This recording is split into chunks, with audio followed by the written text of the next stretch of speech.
Come join Melissa and her guests on the Chats from the Blog Cabin podcast. From North Carolina, this podcast will have you feeling like you've known these folks for years. Listen in as they chat about life, culture, current events, and more, all with a special Southern flair. Curl up with your favorite beverage and get ready to be entertained. Tune in now for a unique experience that's fun and insightful. Hey y'all, welcome back to another episode of Chats from the Blog Cabin. You know, the show where I virtually invite people into the blog cabin to chat about life. And today we're chatting with Elaine. She's the author of Everyday Soul Dances. And it's all about spirituality and being present in the here and now. And Elaine, before we get talking about your book and what you do, tell us who you are. I live in Reno, Nevada. Previously, I fulfilled a lifelong dream, a 22-year-old dream to live at Lake Tahoe. And that's when the words of the book started coming to me because it's such an incredible place to be. My background is as a marriage and family therapist with a special interest in transpersonal psychology, which is the psychology of the spirit. And so for many years, along with being a therapist, I have explored yoga and the Eastern philosophies that have to do with who we are in relationship to our spiritual selves and who we are in relationship to one another. And those messages seem so important for us today. So that's why I'm grateful to be able to talk with you. So what led you down the journey? You said you were a marriage and family therapist. What led you down to the journey of becoming more spiritual and going through and incorporating the yogi practices and I think hypnotherapy as well into all that, into what you do? So what is the question again? I'm sorry. You said that you were a marriage therapist, a family and marriage therapist. What led you to go down this road to kind of branch off a little bit into this more spirituality of it? You know, I don't see them as separate. We're spiritual beings. That's the first concept. You know, if we think that we're ordinary people having a spiritual experience, then it's easy to disregard that experience. But if we realize that we're a part of this vast, incredible universe and that we're all related to one another, then that changes how we treat one another. And that transfers easily into the therapy setting.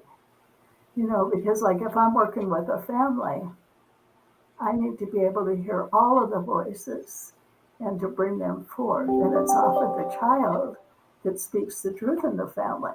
And so I want to make sure that people treat one another with respect, that they learn how to calm down their anger, they learn how to listen well, and they also learn self-care. And I think that's one of the things from the yogic practices is that we can't just try to change the world without changing ourselves. Does that answer it? Yeah, that answers it totally. And one particular part of the book you mentioned, the person that speaks the loudest or maybe the bully in the family is the one that gets noticed the most. How do we overcome that? Because I'm asking you this for myself because I have an older sister who's kind of like the loudest and the bulliest, so she gets her way because she just kind of straight out tells you what she wants, and if you don't go along with it, she like has nothing to do with you. So as the person who is dealing with that person, how do they get through that? Well, we could probably write a book on the answer to that, but I was in a work situation in a mental health center, and it was run by a dictator, and he had many men working under him who followed that mentality. And so he was a bully, and he was always threatening and blaming. And if you don't do what we want, we're going to send you to Podunk Town, you know, to work instead of where I was working at Carson City, Nevada. And I was in therapy at the time, and my therapist reminded me that bullies have this bully persona, this angry, I'm so strong, and you're nothing in comparison to me, and I'm going to make sure you know that. that's a persona, it's an ego state, and it's also a defense against insecurity. And so when I remember that bullies are insecure, then in my mind, I can speak to the insecure part and love the part of them that's damaged in that way. That doesn't necessarily take care of the dynamics, but because the bully may continue to do that, and we can't speak directly to that because that defense is too big. That it helps us understand that we can take care of ourselves and we don't need to engage in a dynamic that's abusive. That is such a great advice. I had never even thought about that as part of the insecurity of themselves. So, wow, that's just in the first 10 minutes, you've already dropped a bomb on me. Well, it's helped me so much over the years. As I have a sister who has a lifetime of anger towards me, and she thinks I'm this terrible person. And she can't hear me, and she doesn't know who I am. So I've chosen to, after trying a lot to speak my truth to her, I've chosen to protect myself. And that isn't ideal in a family because we want people to come together, but karmically, it may not be possible in this lifetime. So that's how I see it. Wow, that's amazing. Now, when you wrote this book, you wrote more about trying to make sure that we have some spiritual qualities in our daily life. Can you talk more about that? If we don't know that we're spiritual beings, this is such a great question. We just know that we're ordinary beings and we have this life to figure out, and it's crazy and it's getting more chaotic, more difficult all the time. Then that's when we can have, that's our ego and our persona. I have to wear these clothes to make it in the world and talk this way and go to this job I may hate. That's where our stresses come in. And if we don't have ways to deal with stress, then we can develop psychological conditions, or even physical conditions if the stress goes on long enough. So without going inside and realizing we're so much more than our ordinary lives, it's really hard for us.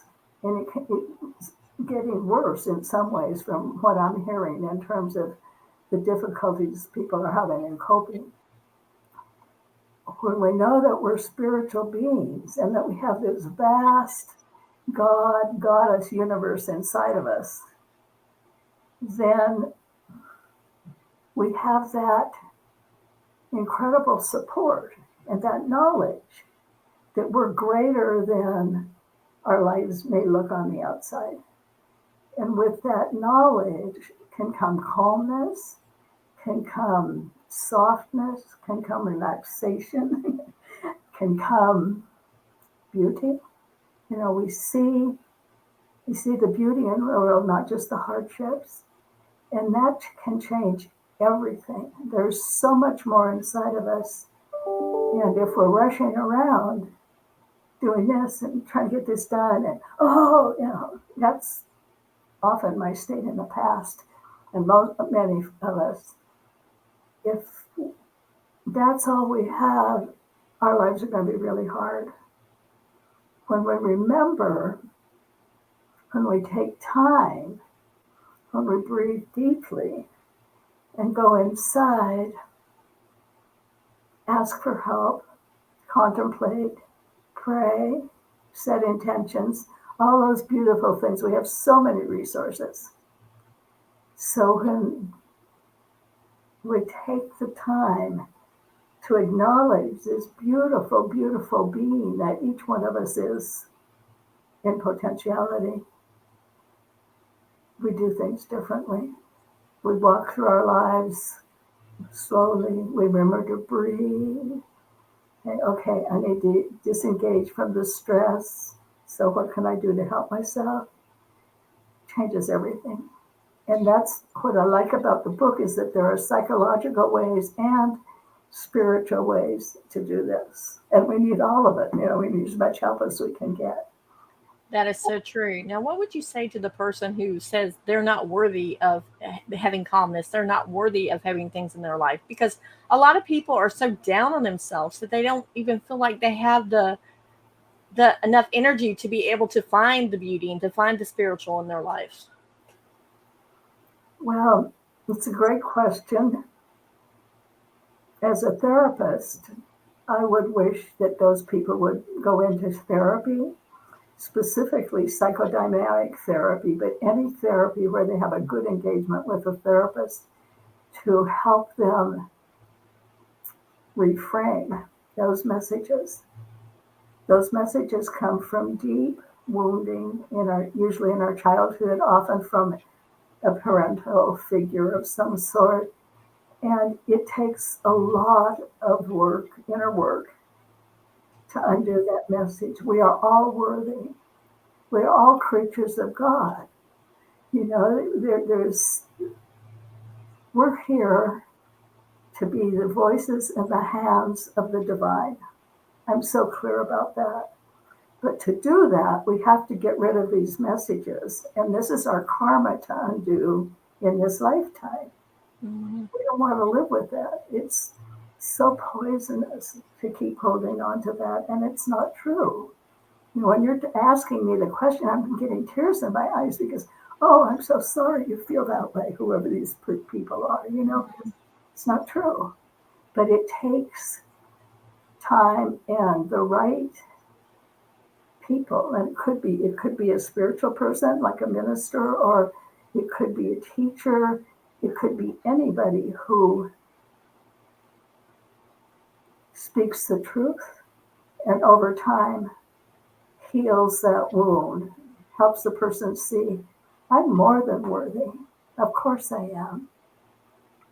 I love that. Now, we need to take a brief commercial break, but then we'll be right back with you. Okay. Hi, my name is Joanna, and I would like to share with you a little bit about Shores of Grace, Shores Philly. It's a ministry located in Philadelphia. The portion of Shores that I volunteer for goes into Kensington, an area greatly impacted by homelessness and addiction. And we go and we take love, food, clothing, snacks, conversation. We believe that it is a way that we can meet people right where they are and show them the love of Jesus. We have seen lives changed in big ways and in small ways, and we have built wonderful relationships with the people in the community. We have big plans, more we'd like to do, and we would appreciate any support, either through prayer or through donation. If you would like to donate, you can go to shoresofgrace.com, and in the menu, click on Donate. And we just ask that you put Philly in your donation comments. Thank you. And we are back chatting with Elaine, who wrote Everyday Soul Dances. Now let's talk about the book. You said that you were in Lake Tahoe when you first started the premise of the book, started thinking about the book. Take us through the process of when it came to you, when you decided, okay, I definitely have to write this book, and going through the steps of writing it and then on to getting it published. I would never have thought of writing a book. I knew nothing about writing. I know more now since I've done it. But I started hearing these messages, and they're not my voice. They're messages that come to me. And the messages were from the energies I call the divine feminine. And the messages were, you are to write a book, you are to call it Everyday Soul Dances. And then the first words of the book are the words that came to me in the beginning. And once we hear messages like that, I don't know if anybody would ignore them. It's just like, okay, well, that's what I'll do. I had no clue what it would take, how long it would take, how many gazillion edits I did. But I love the book. I love the color. I love the messages. And it's a way to let people know how beautiful they are and how much potential we all have and how we each have a unique and special place in this vast universe. Mm-hmm. Without any one of us, there would be a hole in the fabric of the universe. And if we can gather our great qualities and live from them, we contribute so much to the beauty and the health and the peace of the world. So you said you kind of heard a voice that told you to write this book. How long did it take you to heed the voice to say, okay, I'm going to sit down and write it? Because I know a lot of people hear voices and they're like, okay, the voice is telling me to go write this book, but I'm not a writer. No, I'm not going to do it until it keeps coming on and keeps coming back and piling on. And you're finally like, okay, I got it. I'm going to do it. So how long did it take you? Well, I think it's pretty immediate because the voice usually comes to me like when I'm doing something like getting ready for bed or brushing my teeth or something, and then I start hearing this. So I go write it down. And that's pretty hard to ignore once it's on black and white, in black and white. And so I started writing the messages, and then it took years, really, because I was still working at the time as a therapist. It took years to compile everything that I put in the book. A lot of it has to do with my words and the work of being a therapist and a meditator. And then throughout the book, these other messages came through that I also added that are the voice of the divine feminine. So years. So what did you feel when you first got the book and you had it in your hand? You could actually see, because you said it took you years to write it. So you actually can hold it in your hand and see it and feel it and smell it. How did it feel for you? Well, the first thing was relief because we had lots of trouble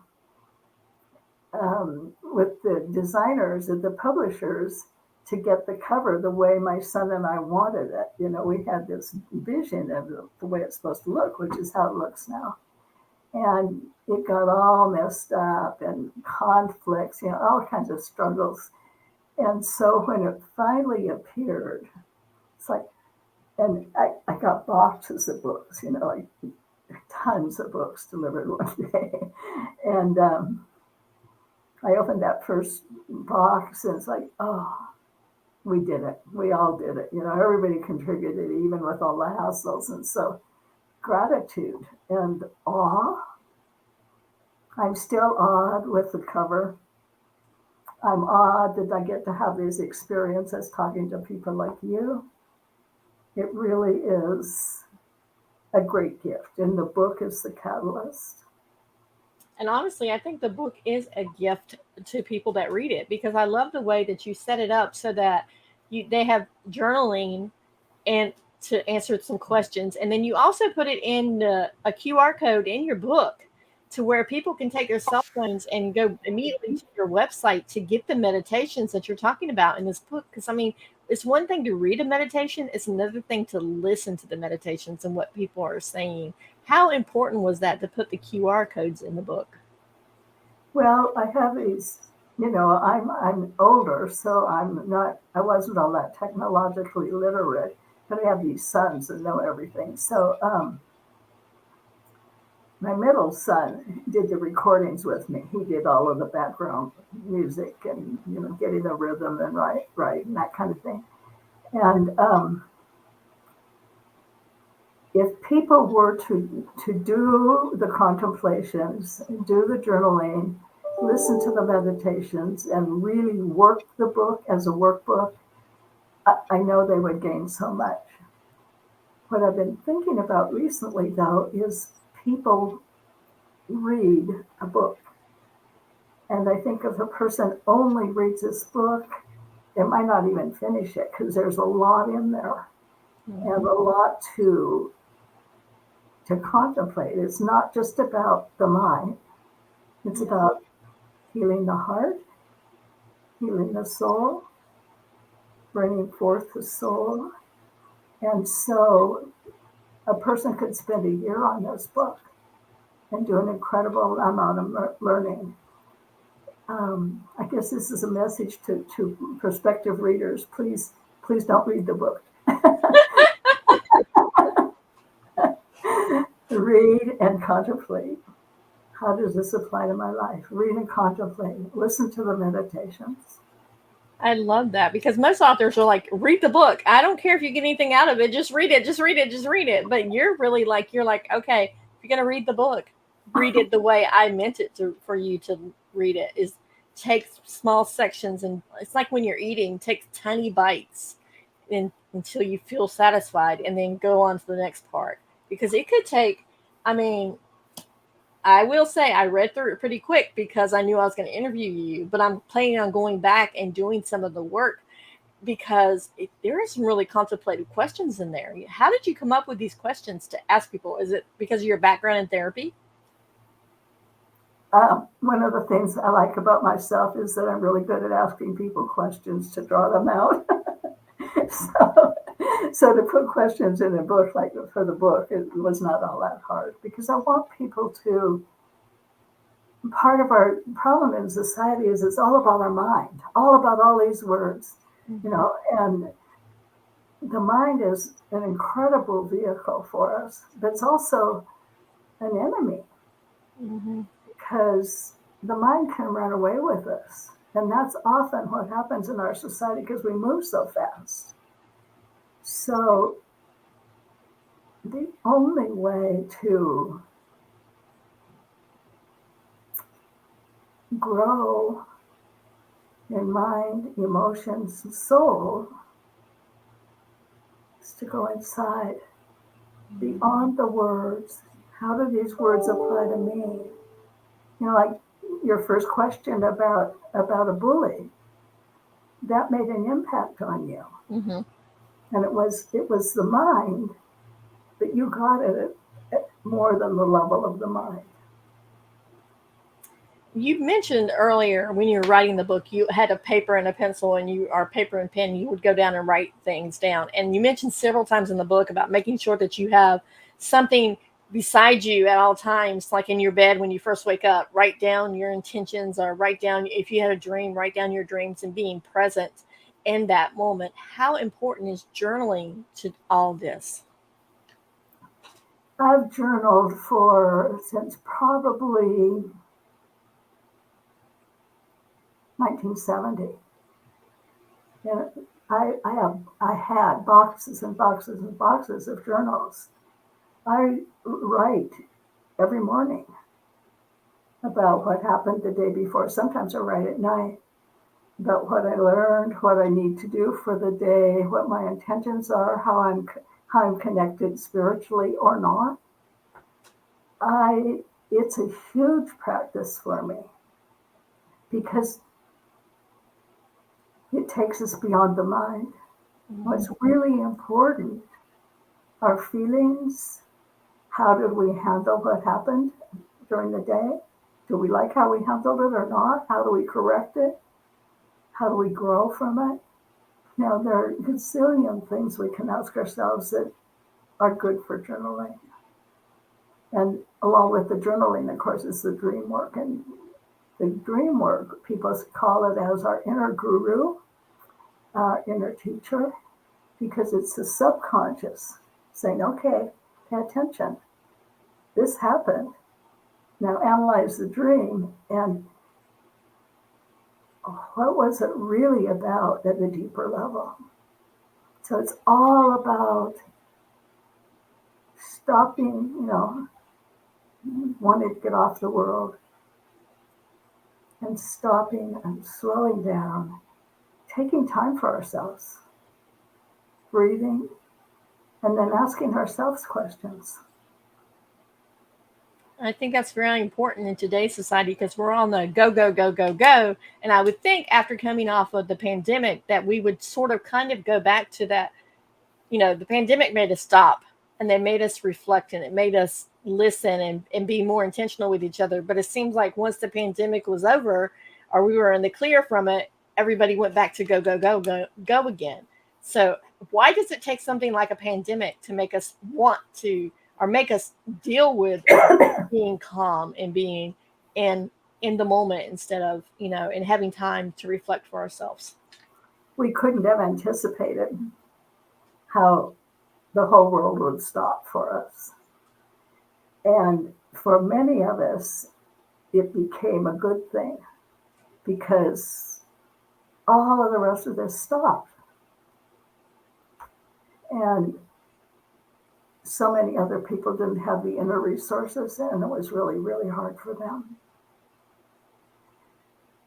So what does it take? I would not want to see another pandemic. I would want all of us to learn from what's happened in the last few years. I mean, that's the thing. Mm-hmm. We're meant to grow. We're meant to get rid of these inner messages about how we're not okay. We're meant to find our beautiful, soulful selves, and whatever it takes. And that's why I like to be on programs like yours, because whoever's listening, maybe they'll get something out of the words that we're speaking, and then do whatever to do their own growing, to learn to love themselves better. And once we do that, then we love other people better. That is so true. Now, we've already mentioned meditation, but a lot of people think meditation's hooey, just using that word, like they think it's hocus pocus, but a lot of times it's just basically concentrating on your breath. But a lot of people say, I can't do it. My mind just will not stay quiet. How do you talk to people that say that? Well, I was that way for a long time. I was just like so squirrely during trying to meditate, and it's like, I can't do this.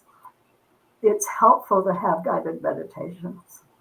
It helps a lot, which is why I like that I have them in the book for people. There are so many apps now with meditations, all kinds of different meditation teachers. Again, I want people to have the experience rather than reading a book about meditation, because it's, again, that's of the mind, and we need to find this sacred space inside of us. And it doesn't happen overnight. The breathing is a prelude to slow everything down and to turn within. And that is a first step. And it could be the only step, but I find that guided meditations are so rich. And then eventually people can do their own meditation, but it's a practice.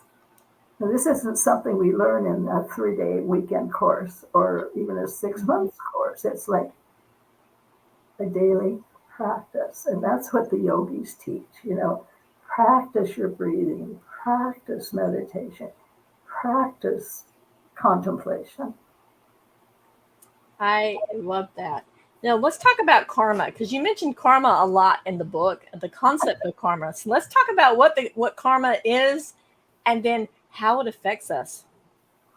Well, the simple thing is, we've all heard that, we've heard somebody say, well, he'll get what's coming to him. That's his karma. And that's a principle in physics. When something happens, there's an equal reaction. So if the something is negative, then that's a karmic seed that either comes true like right away or sometime in the future or maybe in another lifetime. The reverse is true. When a good thing happens, that sets in motion good karma. So there are 3 types of karma according to the yogis. And one is karma that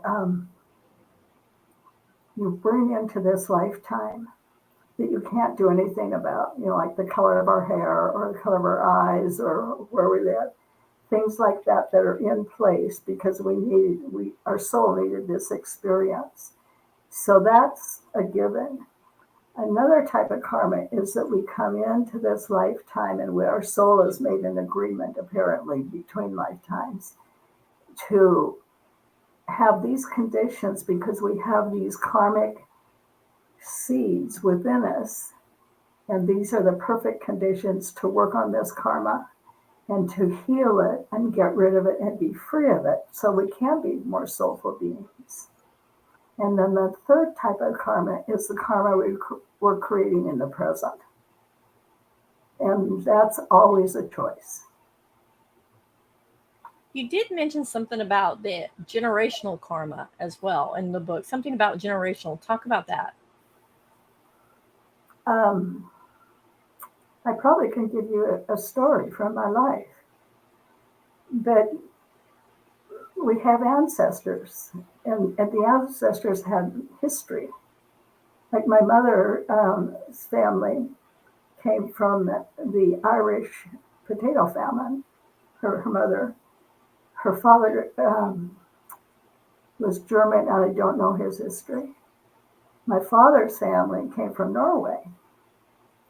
So my sense of my father, except when I was little, is that he was a stoic Norwegian, and that he and his family didn't talk much, especially the men. So I didn't know who he was. But I have this brilliant grandson who's fascinated with world history and the fact that my dad was in the First World War and he was wounded. So he's on a mission right now. My dad is a war hero, apparently, but nobody knew that back in the 1800s, 1900s, late 1800s. And so now there are ways to undo that. And my grandson was telling me about the horrible battles he was in France, and how many hundreds of thousands of lives were lost.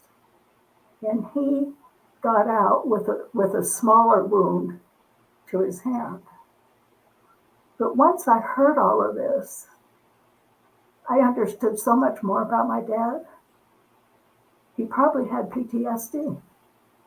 Mm. And nobody, even with his friends, everything's on the surface, everything's ordinary. The men weren't, especially back then, they weren't going to talk about how they were living in France during the war. So I have so much more compassion for him now. And that's a really good example of healing some ancestral karma for me. And that brings more peace between my soul and my dad's. Oh, I love that. Now, you just hit on something that I want to talk about. Men tend to not be, not as forthcoming with their feelings as women are. How can men get around? Because I do have men listeners as well. How can they get around and find that calm? And because they have, it seems like the weight of the world on their shoulders. Like they're supposed to be the breadwinners. They're supposed to be this. They're supposed to be that. They have all these expectations. How can they create that source of calm and that spiritual practice in their life? More men are going into therapy. The younger generations, there's more equality between men and women, which I'm so happy to see. And also in the younger generations, like my sons and their families, or the family, we have families, they've grown up with more egalitarian values. And they've grown up with moms that express true feelings instead of anger or rage so much, And so I love it when a man comes into therapy and really wants to work on himself. That says the world. And those men are so important. And I would encourage men to enter therapy. However, if the women change and they're more loving to themselves and more aware that their role is to be a helpmate and a teacher to their partner, that changes. That's so true. And I think one of the things that you also mentioned about in the book was it takes a strong person to ask for help. It's not showing weakness, because I think people think, oh, you're in therapy, you must be weak, you can't deal with this yourself. But to me, like you said in the book as well, and I've heard it several times, it takes a strong person to ask for help, because that's actually admitting that you have flaws. When I was working in Carson, early on in my career in Carson, there were a lot of problems with some of the middle school kids. And the younger kids would, with their problems, they would be able to bring their families into therapy. But there was that mentality that if you go to therapy, it means you're crazy. And that was a pretty deep fear, I think, for a lot of people. And I think, like with the middle school kids, the parents saw the kids' problems as a reflection on their not good enough. They're not doing a good enough job. So I lost your question. I'm sorry. And being strong to go to therapy. Yeah. So we're reframing the whole thing. We need so much help in our lives. Therapy for sure, friends, kids that teach us, like my grandson, books. There's so many ways. And the people who try to handle everything themselves are pretty contracted. I can do this, and we can do a really good job of handling many, many things, especially women, with multitasking. But we're missing out on the richness of what we can receive from, like, this experience today. It's beautiful, your questions you're asking me. Beautiful. So we're here to help one another. We're here to grow one another, just to be ourselves, and then the growth takes place. So that's a myth about weakness. It takes incredible courage to come into therapy and to really do the work, especially for men. Yeah, and it takes always applaud when they do.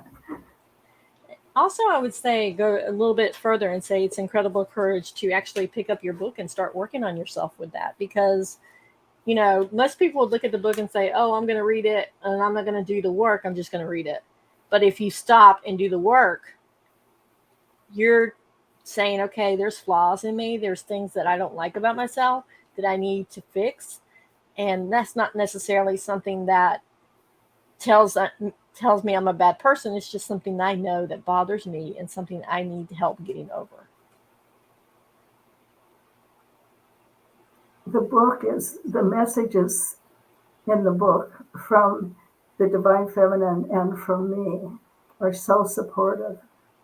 And I wrote the book as if I was in therapy with the reader. And the reader's talking about these problems, and I answer in a calm and loving and truthful and insightful way. And I say, oh no, you're so much more than that. Let's see what we need to do with these messages.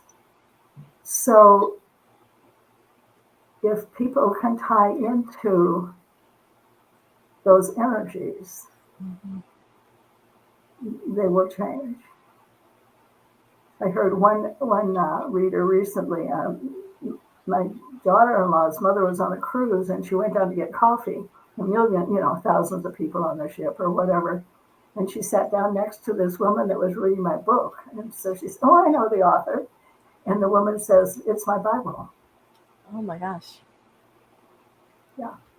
And another woman, a niece of a new friend of mine, told her, the woman who had given her the book, she said, it saved my life. So how great is that, that these people were able to take it in the ways that I meant to have it taken in.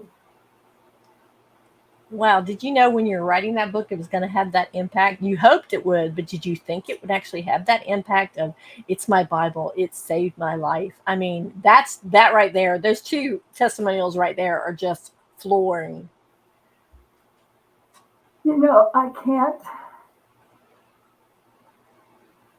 the way I've done my life is, in my work, is to do my best as much as I can, and then to trust the universe that these messages, whatever they are, the healings that happen or whatever, are exactly what's meant to happen.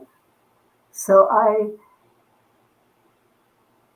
think my ego is pretty much out of the way, because I couldn't have written this book from the place of the ego. Mm-hmm. And it's, it's a service, and it's an extension of the work I did in my therapy. I could only see one person or one family per hour. That's not very many people. The book potentially can reach many more people, and I hope for that. But right now, it's these talking with people like you, Melissa.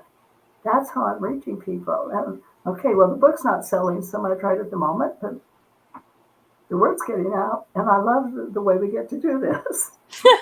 I love that. Now, we had already talked about before we were going to close out that you were going to close out with meditation. But before we do that, do you have one last little nugget that you want to share with people? What? Do you have one last little nugget you want to share with people before we get into where we can find you? And then we'll end the episode with the meditation. Don't be afraid to go inside and find out who you truly are.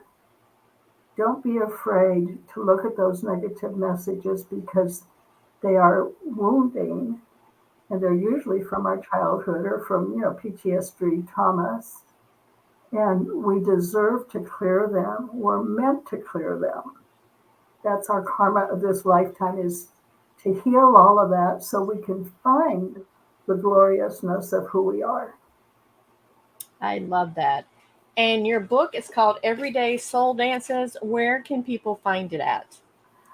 You can get it from Amazon, and I always appreciate reviews. Barnes and Nobles, you can get it from your local bookstore. They probably would have to order it. You can get it from Balboa Press, which is the company that published the book. It's pretty much available. You might have to search a little bit. Amazon, it's real easy to get. And where can people find out more about you and about what you do? My website is www.everydaysouldances.com. I'm on Facebook, Everyday Soul Dances, and it's my son, who designed the cover of the book, designed the website, and the meditations are there, but they're easy to get through the QR code. And then my email address is everydaysouldances@charter.net. Now, do you have a YouTube or anything so people can listen to the meditations, or are all the meditations on your website? That's a work to be in process. I'm going to get them up on Spotify and a couple of other sites, but I don't have that done yet. All right. So, guys, I will put in the show notes everywhere you can find Elaine, as well as the book. And I'm going to go ahead and close this out right now, because she's going to close this out with the meditation. And I just feel like after the meditation, I don't want to come back and talk. So thank you for watching, Elaine. Thank you for being on. And it's all yours. So, like maybe 5 minutes, does that work for the meditation? That works for me. Okay. Well, first of all, center yourself and allow your spine to elongate. If you're comfortable, close your eyes.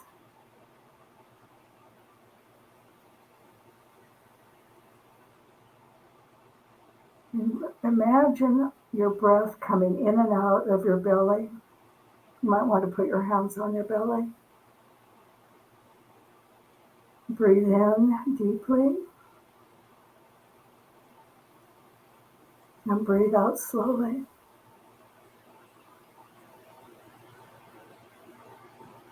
And on the exhalations, imagine all tension, all thoughts any lingering emotions, anything that's in your way right now. Imagine exhaling all of that out from your sacrum and your soles of your feet down into the earth for recycling. Just with slowing our breath down and with our intentions, we can release so much and so quickly. Just doing this a few times a day, we center ourselves. We empty ourselves of everything that is unnecessary. And in the emptiness,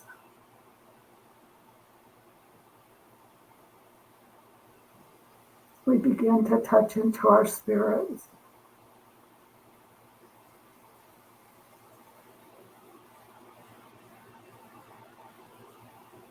Imagine spaciousness.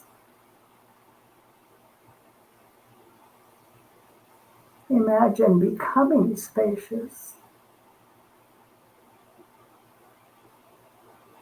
There's nothing to do and nowhere to go except be in this moment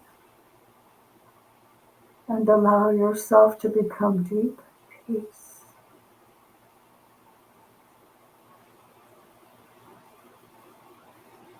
Your whole being quiets and softens and opens.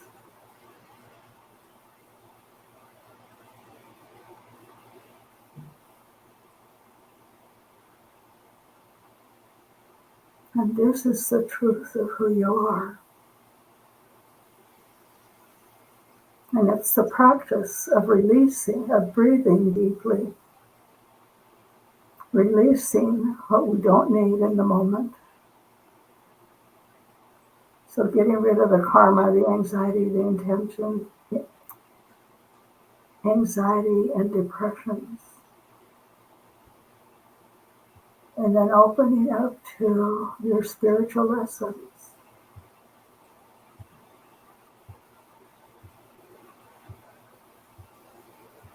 And in these moments, know your own beauty, your own worthiness.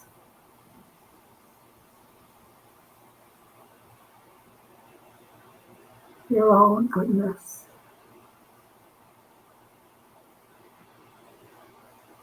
And your vast potentials.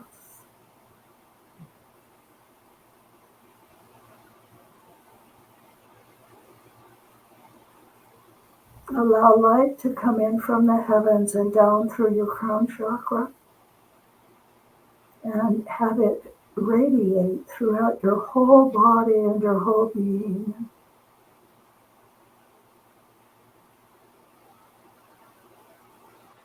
It permeates everything about you down to the cellular level.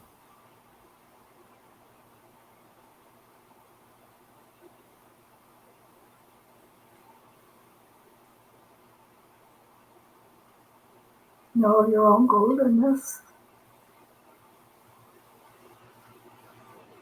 and see how worthy you are of love.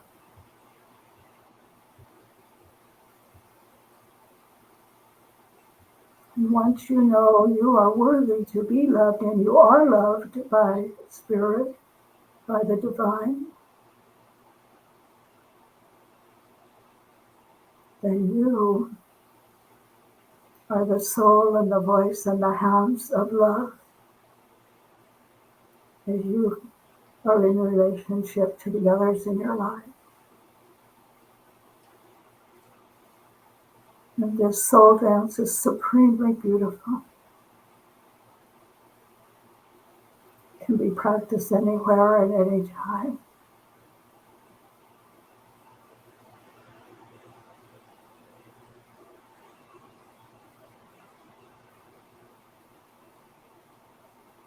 I honor the place in you in which the entire universe dwells. It is a place of love, of light, of truth, and of peace. When you are in that place in you, and I am in that place in me, we are one.